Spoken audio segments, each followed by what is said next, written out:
नमस्कार. JSC मराठी गोष्टी या चॅनेलमध्ये सर्वच लहान मोठ्यांचे स्वागत.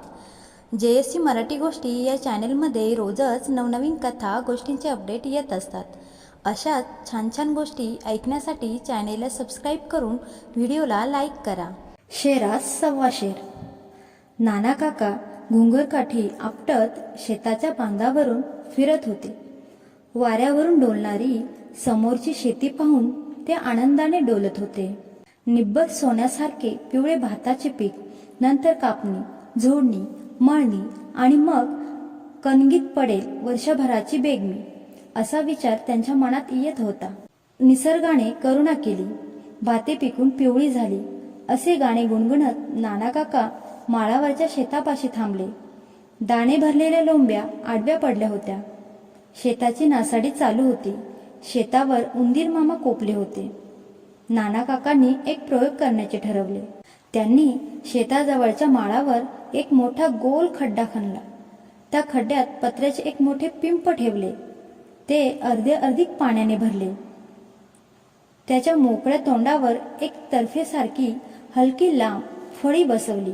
पिंपावरच्या फळीच्या टोकाला तळलेली भजी ठेवली. अंधार पडला आणि नाना काका शेतावरून घरी आले.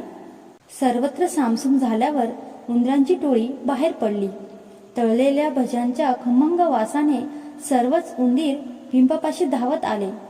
पिंपावर ठेवलेल्या फळीच्या एका टोकाला भजी ठेवलेली त्यांना दिसली.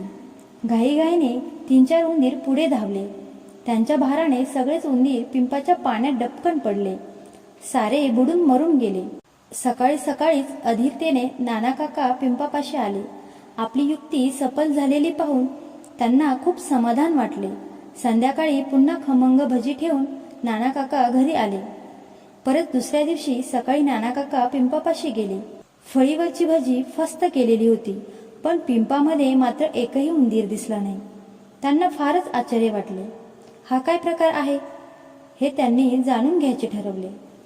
संध्याकाळी अंधार पडायच्या सुमारास नाना काकांनी खमंग वास सुटलेली भजी फळीच्या टोकापाशी ठेवली आणि जवळच झाडाच्या आडोशाला ते लपून बसले. रात्र चांदणी होती.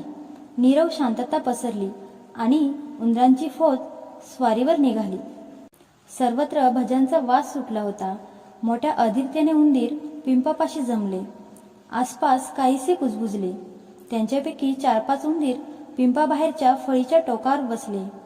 एक उंदीर फळीवरून पुढे सरसावला. प्रत्येकाने एक एक करून तेथील सर्व भजी आणली. ती सर्व भजी त्या चतुर उंदरांनी कुरतडून मजेने खाल्ली आणि पुढच्या मोहिमेवर कूच केले. शेरास सव्वा शेर.